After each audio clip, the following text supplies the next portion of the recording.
A reading from the Gospel according to Matthew, chapter 5, verses 43 to 48. Jesus said to his disciples, "You have heard that it was said, 'You shall love your neighbor and hate your enemy.'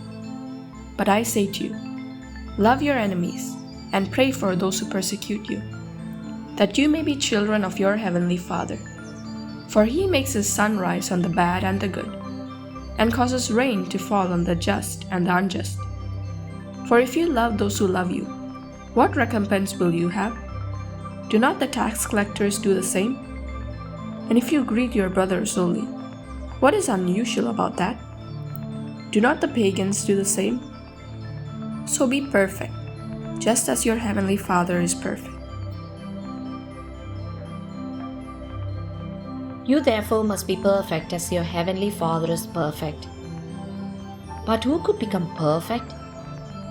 Our perfection is living humbly as children of God, doing His will in practice. Saint Cyprian wrote that the godly discipline might respond to God the Father, that in the honor and praise of living, God may be glorified in man. How can we imitate Jesus? He said, "Love your enemies and pray for those who persecute you, so that you may be sons of your Father who is in heaven."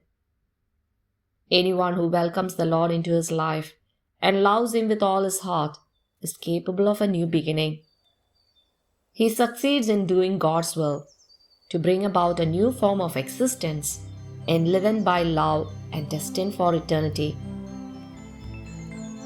A medieval author wrote, "When the whole of man's being is, so to speak, mingled with God's love, the splendor of his soul is also reflected in his external aspect, in the totality of life."